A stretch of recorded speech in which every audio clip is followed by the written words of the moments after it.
नमस्कार बंधुगण स्वागत करुच्ची आपको स्टडी आईक्यू ओडिशा चैनल को। तो आज विषय रही plus two second year optional Odiyar सरह सुंदरी विषय केतक 2 नंबर एवं 3 नंबर विशिष्ट प्रश्न उत्तर। तो डेरी नक चलतु आरंभ कर। तो आम्भे पूर्व आलोचना करें कि लेखा और लेखक तथा कवि और कविता पे 1 नंबर रही।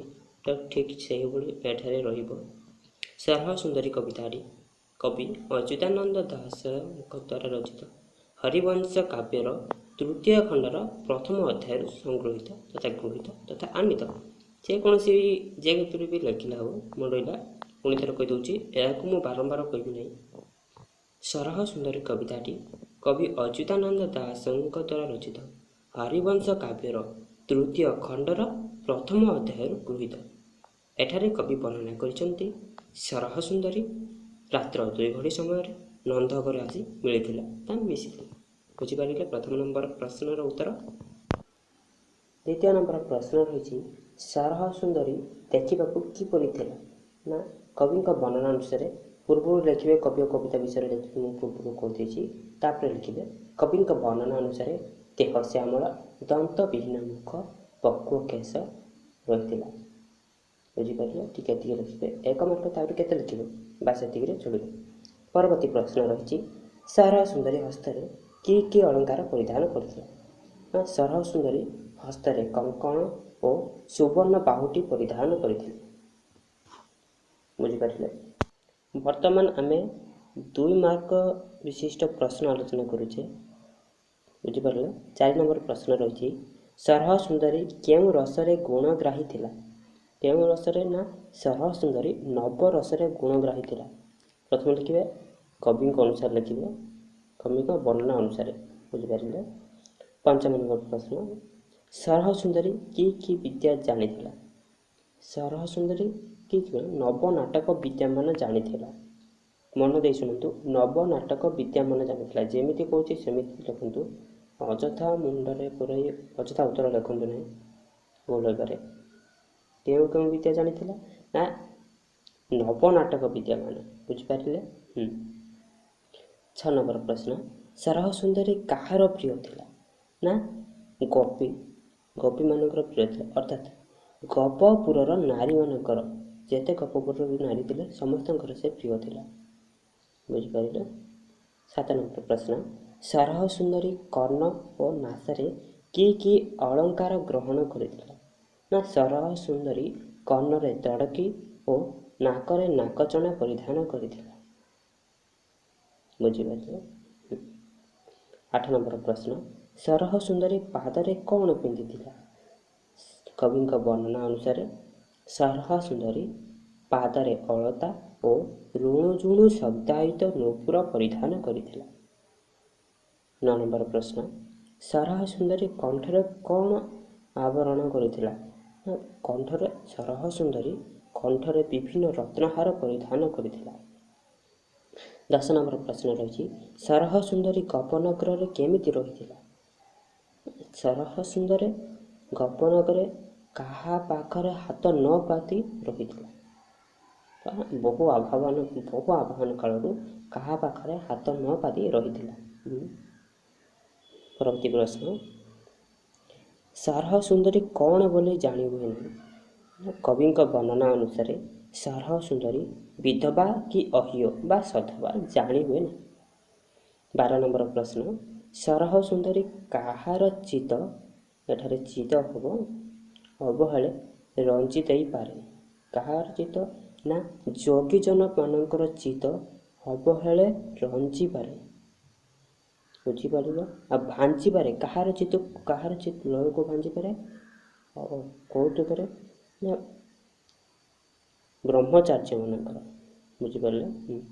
सरह सुंदरी कौन निगाड़िला ना संपूर्ण षोड़ कला रीति निगाड़ी थिला से कौन कवि वर्णना अनुसार सरह सुंदरी संपूर्ण 16 कला नीति निगाड़ी थिला।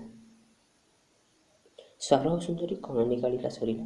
परवर्ती प्रश्न सबुरी संगरे सरह सुंदरी कौन होइथाय ना कवि वर्णना अनुसार सबुरी संगरे सरह सुंदरी मेल होता है तथा मिसी थाए।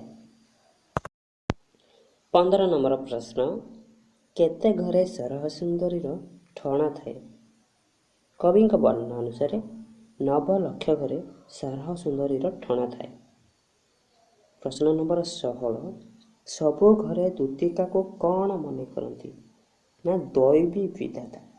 सठिक उत्तर सबु घरे दूतिका को दैवी विधाता मन करती।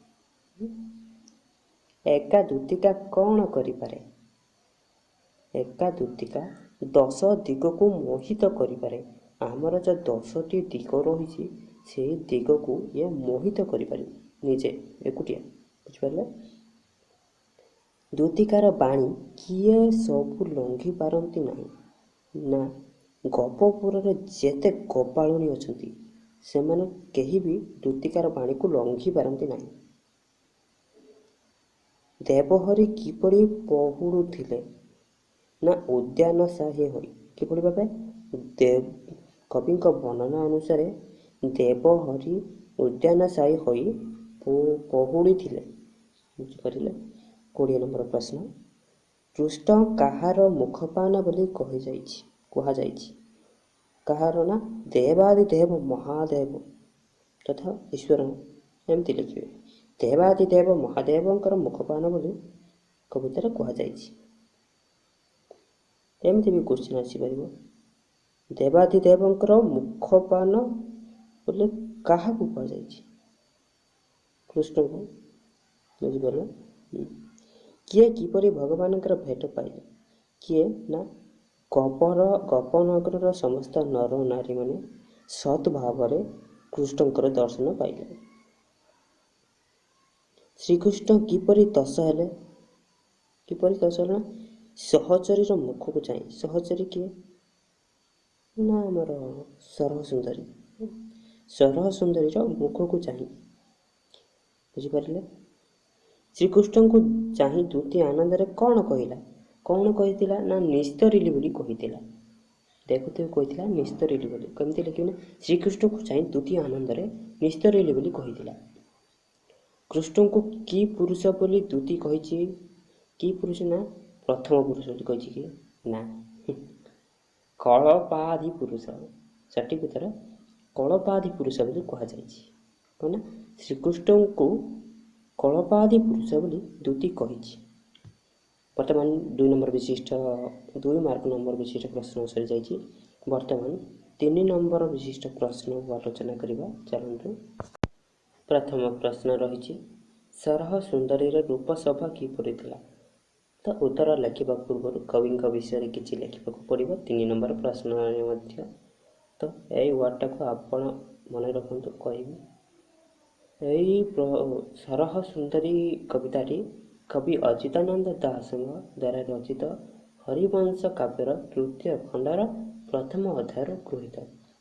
एवं जो कहले शब्दटी को सरह सुंदरी जेकोसी प्रश्न आसते 2 मार्क और 3 मार्क विशिष्ट प्रश्न यही वर्डटी निश्चित भाव उपस्थापन करेंगे जहाँफल आपन को 1 मार्क सियोर मिल। बुझिपारे तो यही वर्ड को स्किप करके आप मन रखु प्रत्येक पाठर एमती गोटे गोटे वर्ड को मन रखु।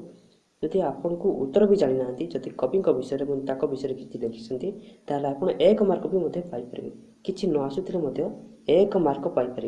1 मार्क तो केते इम्पोर्टेंट आप जानते ये वर्ड को मन रखु स्किप करके चलते प्रथम प्रश्न उत्तर लिखा।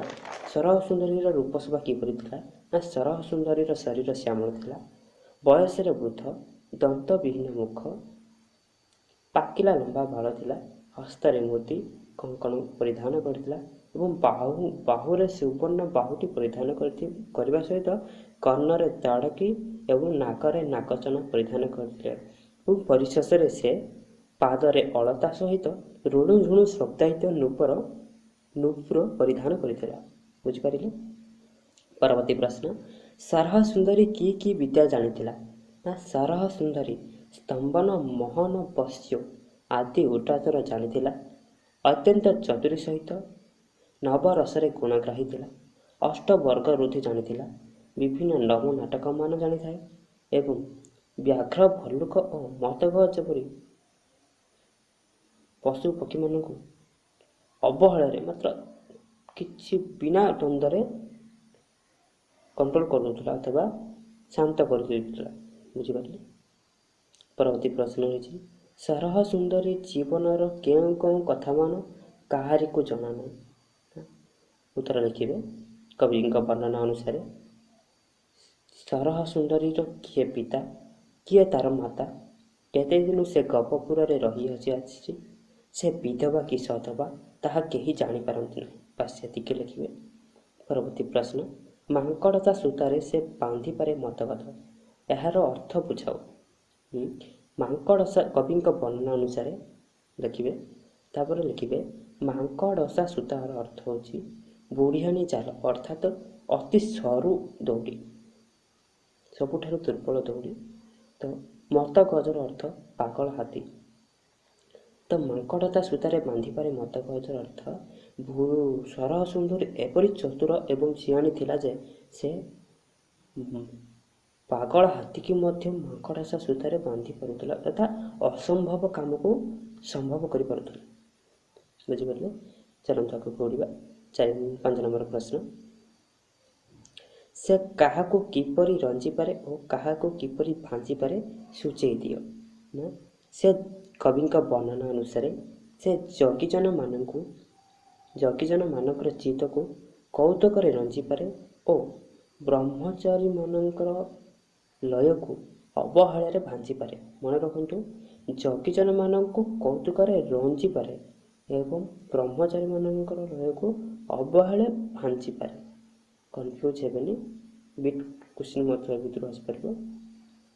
ପରବର୍ତ୍ତୀ ପ୍ରଶ୍ନ ରହିଛି, ଗୋବିନ୍ଦଙ୍କର ମଧ୍ୟସ୍ଥକୁ ସେ ଗପପୁରରେ ରହି, ଏହାର ଅର୍ଥ ବୁଝାଅ।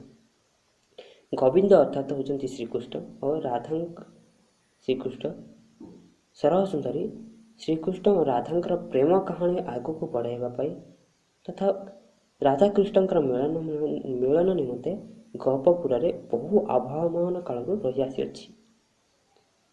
7 ନମ୍ବର ପ୍ରଶ୍ନ ରହିଛି, ଶ୍ରୀକୃଷ୍ଣଙ୍କୁ ଗୋପୀମାନେ ବେଡ଼ି ରହିବାର ଦୃଶ୍ୟକୁ କବି କିପରି ବର୍ଣ୍ଣନା କରିଛନ୍ତି? ତ ଉତ୍ତର ଲେଖିବେ କବିଙ୍କ ବର୍ଣ୍ଣନା ଅନୁସାରେ। ତଥା କବି ଦର୍ଶାଇଛନ୍ତି ଯେ ରତ୍ନ ପଲଙ୍କରେ ଶ୍ରୀକୃଷ୍ଣ ବିରାଜମାନ କରିଛନ୍ତି, ଛାମୁରେ ମାତା ଯଶୋଦା ବସିଛନ୍ତି, ଛାମୁରେ ମାତା ଯଶୋଦା ବସିଛନ୍ତି ଓ ଚତୁଃପାର୍ଶ୍ୱରେ ଗୋପୀମାନେ ରହିଛନ୍ତି, ଯେପରି ଚନ୍ଦ୍ରକୁ ଆବରଣ କରି ଅନେକ ନକ୍ଷତ୍ରଗଣ ଉଭା ହୋଇବା ଭଳି ଏବଂ ପଦ୍ମବନରେ ରାଜହଂସ ଯେପରି ଶୋଭା ପାଏ, ଠିକ୍ ସେହିପରି ଶ୍ରୀକୃଷ୍ଣ ରତ୍ନପଲଙ୍କ ମଧ୍ୟରେ ଶୋଭା ପାଉଛନ୍ତି। ବୁଝିପାରିଲେ? ପରବର୍ତ୍ତୀ ପ୍ରଶ୍ନ, ନିଦ୍ରାଗତ କୃଷ୍ଣ କିପରି ଶୋଭା ପାଉଛନ୍ତି? ଠିକ୍ ସେଇଭଳି ଉତ୍ତର ହେବ। 7 ନମ୍ବରର ଉତ୍ତର ଯେମିତି 8 ନମ୍ବର ବି ଉତ୍ତର ସେଇ।